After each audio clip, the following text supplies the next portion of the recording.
If we're not at a Disney park, we're dreaming about being there, and a cup of Joffrey's Coffee Disney Blend helps. But what about when you're at a Disney park?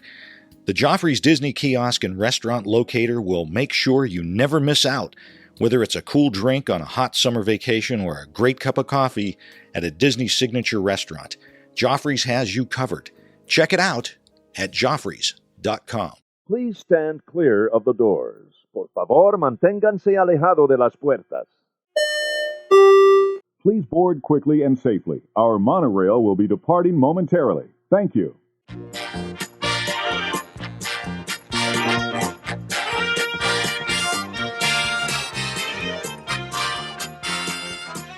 Hey everyone, thanks for joining us. I'm Tim Scott. This is ResortLoop.com, the gateway to the magic. Hope everyone's having a fantastic week. I want to apologize right off the bat. There was no show this week on Tuesday. Normally, there's always a show, but I had a, let's just call it a challenging week technically. I had recorded a show. Here, backstory. I was actually redoing the ResortLoop.com studio here a little bit, moving things around, and I didn't quite get things back together, so I recorded it on my phone. And I should have known better. This is the second time this happened. My phone's on its last legs, and the file was corrupt. It had shut down, and I couldn't find it. And then a whole perfect storm of things had to go wrong for me to not get that out. So anyway, at that point, I gave up. And then I had a buzz in the audio for a while I couldn't get rid of. If you hear a buzz in the background, let me know. I'll take care of that at some other point down the road. But I had to get this show out. And I'll address the one that I was actually recording for Tuesday. We'll redo that one later. But a couple things came out I thought we'd talk about now, at least real quick. We'll just get a quick show out. I want to talk about Disney. Apparently, now we always know this is kind of been the case, but not all the time. Disney has actually done a little bit of listening. I don't want to call it backpedaling, a little bit a change in course. I thought a couple things we should talk about was, I missed the rumor on this one. Apparently there was a rumor about the tiki birds. Now, the Enchanted Tiki Room, this goes back to the show we just did with Chris, where he said, were the original attractions, should they be touched? I mean, should we go with the original Walt Disney vision for these attractions? And apparently there was talk for Walt Disney World of replacing the Tiki Room with, a Moana attraction or a Moana show. And I thought this was amazing because, Disney hears some things, and then occasionally, you might get a response to some of these rumors that, might be right, might have some sense of a being. But then the Disney Parks blog came out with a post. I thought this was fantastic. This is straight from the Disney Parks blog. The title, if you want to look this up, is called "A Little Birdie Told Us." It said, "A little birdie told us there were rumors flying around about the beloved tiki birds at Walt Disney World. It said, we're sorry that our fans are being fed incorrect information."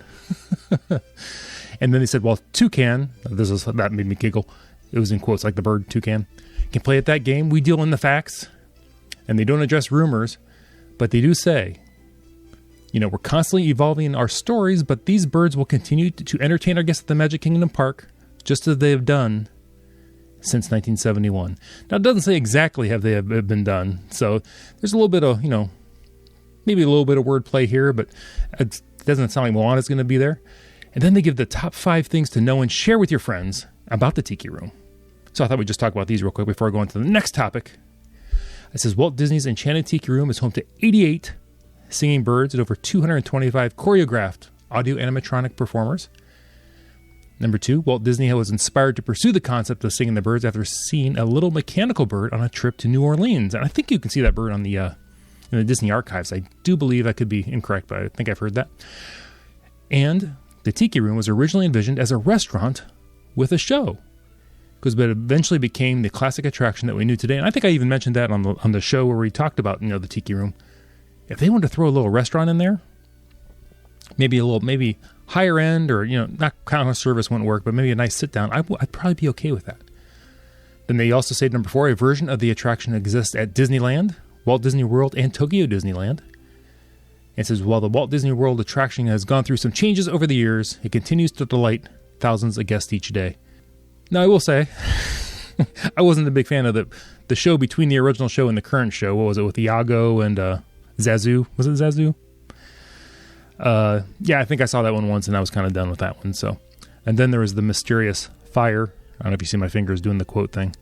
But yeah, then they went back to the original show. I think they shortened it up a little bit, tightened it up, but I think everyone was kind of glad to see that. So Disney addressed a rumor that, they're not going to go forward with any changes. So I thought that was kind of interesting. Not that that's necessarily a backpedal, but it's nice that they addressed that and said, we're going to keep the original a little bit longer. So I thought that was worth mentioning here on ResortLoop.com.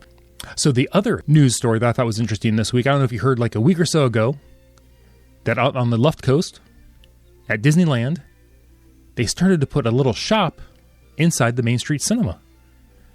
Again, another original attraction at Disneyland that Walt Disney had planned on. They started selling merchandise in there. So they rolled in some racks and they started selling, I don't even know what the merchandise was exactly. I'm assuming it's shirts, t-shirts, maybe it's the famed Spirit jersey that's everywhere right now.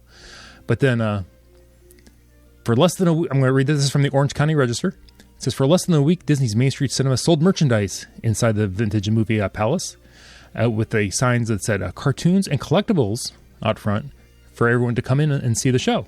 Or not see the show, but to see the merchandise. Now, with the Main Street Cinema being, like we said, one of the original attractions and selling merchandise, now you know how Disneyland fans, I love how this happens. They're up in arms. Internet starts blowing up. Twitter, Facebook, everybody's, complaining they don't like the fact this is being done. I mean, they're saying there's plenty of places out there to buy the same kind of merchandise. And some places should just be, I don't want to use the word sacred, that's a little strong, but I'm going to say it, sacred out there.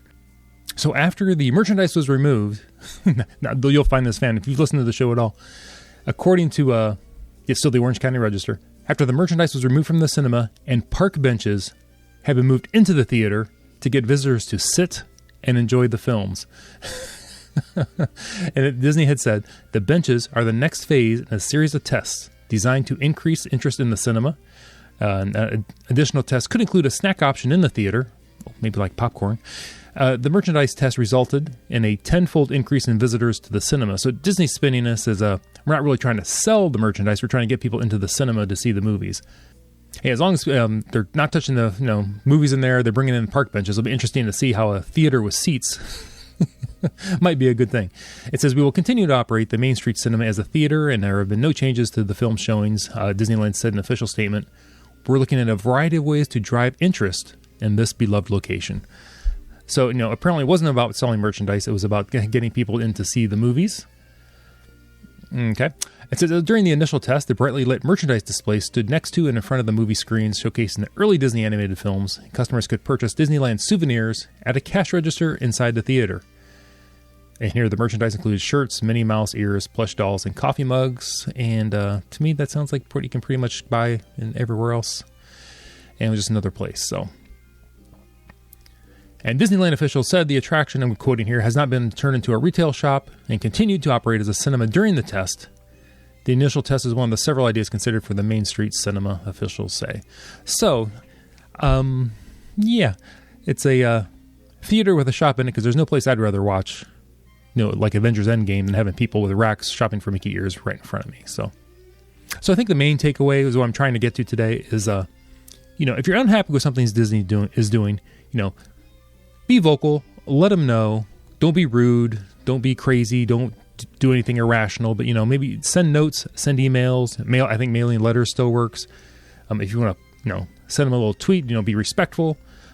But Disney is listening to the guests. So I think that's fantastic. I think that's something that sometimes, and I think I even, hinted at it my last time, they're going to do what they're going to do. But this just shows Disney is listening. And I think that's a very good thing. And I think it shows that Disney has some respect and some faith in the visitors of their park. So I thought that was a fantastic thing. I wanted to bring that up on the show because I know sometimes we think, big corporation, and I was guilty of it as well. They're going to do what they're going to do. But anyway, I think it just needed to be said that, kudos to Disney for listening to the park goers and the Disney fans about what they like and would like to see in their theme parks.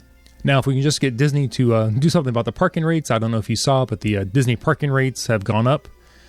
So starting June 18th, so last week or so, any new reservations made for arrivals in 2020, the value resorts have gone up $2 to $15 a night. The moderate resorts went up $1 to $20 per night, and the deluxe and the villa resorts went from $24 a night to $25 per night. So While I don't like the idea for parking, at least I like that it's even amounts, 15, 20, 25. It's easy to remember. But the best part is if you're a DVC member, if you're staying on points, you don't have to be charged for parking. So that's something to keep in mind. And also, if you're staying at contemporary resorts, parking is complimentary space for your one motorized vehicle. So you can't charge people to park if you rent out a parking spot and rent out the 4 cars. That'd be a fantastic idea, by the way. But the car or truck you use to pull your trailer, you're good to go. Let's see, valet parking is still $33 a night. If you're in the theme parks, the standard parking, $25 a day. Preferred parking for a car or motorcycle is $45 to $50 a day, depending on what time of year it is. And the oversized vehicle parking, if you're showing up with your RV, your recreational vehicle, is $30 a day. So if you're going to be parking anywhere in Walt Disney World, you want to build that into your budget. Anyway, I'm going to wrap this up. I'd like to thank everyone who's sent us some quotes there for the Resort Loop Travel Group, booking up some trips. It looks like 2020 is going to be a big year for travel. And everybody's, I think, want to, after Galaxy's Edge opens up, is going to want to get down there. And don't forget, and I forgot this myself, we don't have too much longer for Illuminations. So if you want to get down there real quick before Illuminations shuts down and the new show goes online, send us a quote request. You can do that over at ResortLoop.com. Thanks for joining us. If you have any ideas for a future show, you can always send them to Tim at ResortLoop.com. You can follow me on Facebook, Twitter, the website, ResortLoop.com. Don't forget the Instagram. I'm going to go back, listen, see if I can find any buzz in the audio. We'll have to take that out. We'll address that in the future show. Everybody, you've been listening to The Gateway to the Magic. See you, everybody.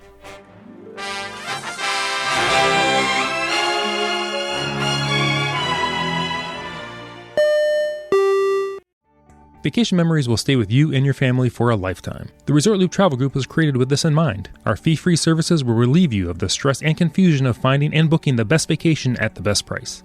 After booking, we will continue to monitor for ways to save you even more on your vacation. We will check for any upcoming packages and discounts to save you as many vacation dollars as possible. Resort Loop Travel Group, gateway to your magical vacation memories. Get a quote, or for more information, visit ResortLoopTravelGroup.com.